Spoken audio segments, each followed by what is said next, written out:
శంకరాచార్యుల వారికి చాలా సిమిలారిటీ కనిపిస్తుంది సార్. నేను నా ఫోన్ చేసి అడిగాను కదా సార్, మీరే నా దేవుడు అని, కానీ మీకు వినిపించలేదు సార్.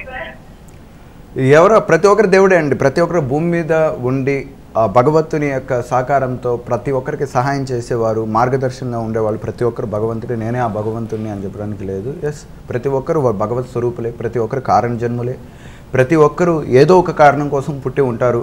ఆ మనిషి అనేది లేకపోతే ఇంకొకరికి ఉండదు. సో ఇది ఈ చరాచర సృష్టిలో ప్రతి ప్రాణి కూడా కారణ జన్మత్వాన్ని పొందుతూ ఉంటుంది. ఒక్కొక్కరు ఒక్కొక్కరు అడుగుజాడల్లో నడుస్తూ ఉంటారు. ఒక్కొక్కరికి ఒక్కొక్క రకమైనటువంటి అవకాశం లభిస్తూ ఉంటుంది భగవంతుని దయ వల్ల.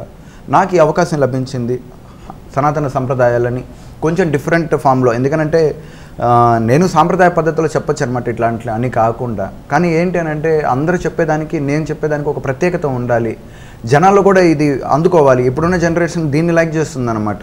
సో అందుకని జనాభాలోకి వెళ్ళాలి అని అంటే వాళ్ళకి నచ్చిన విధంగా వెళ్ళగలిగితేనే మనము నచ్చుతుంది అనే ఒక ఉద్దేశంతో నేను ఈ కాన్సెప్ట్స్ని ఇలా చెప్తున్నానండి.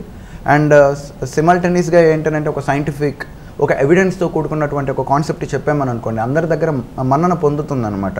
మన పూర్వీకులకు తెలియక కాదు, చెప్పలేక కాదు, బట్ వాళ్ళు ఏంటంటే ఒక రకమైనటువంటి సిద్ధాంతానికి వాళ్ళు ఉంటారు. ఇప్పుడు ఉన్నటువంటి పెద్ద పెద్ద మహానుభావులు అందరూ కావచ్చు, వీళ్ళందరూ ఏంటంటే ఒక సిస్టమ్కి ఉంటారు. ఆ సిస్టమ్ని దాటి రాకూడదు అనమాట వాళ్ళ రూల్ ప్రకారం. బట్ మా కాన్సెప్ట్లో ఏంటంటే నేను సిస్టమ్కి క్రియేట్ చేసుకోవచ్చు, ఎట్లా కావాలంటే అలా మార్చుకోవచ్చు. సో దాని ప్రకారం ఏంటంటే జనాభాకు అర్థం కావాలి ముందు అసలు భగవంతుడు అనేది ఉందా. భగవంతుడు ఎప్పుడు అర్థమవుతాడు అని అంటే తన శక్తి తనకు అర్థమైనప్పుడు భగవంతుడి శక్తి అర్థమైపోతుంది అనమాట.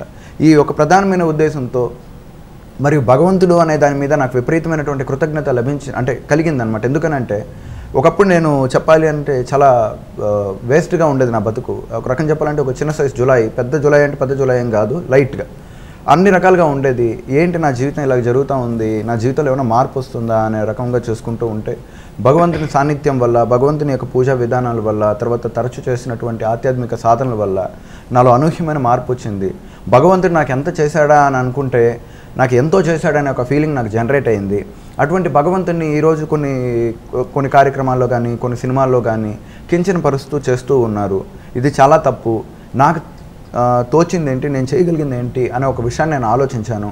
అలా చేయడానికి ఏమైనా మార్గం ఉందా అనేది ఆలోచించి ఇదిగోండి ఈ యొక్క మార్గాన్ని, ఈ యొక్క మాధ్యమాన్ని ఉపయోగించుకొని దీని ద్వారా భగవంతుని గురించి తెలియజేయాలి, మనిషి శక్తి గురించి తెలియజేయాలి అనే ఒక ఉద్దేశంతో ఈ కార్యక్రమాన్ని ఏర్పాటు చేయడం జరిగిందండి.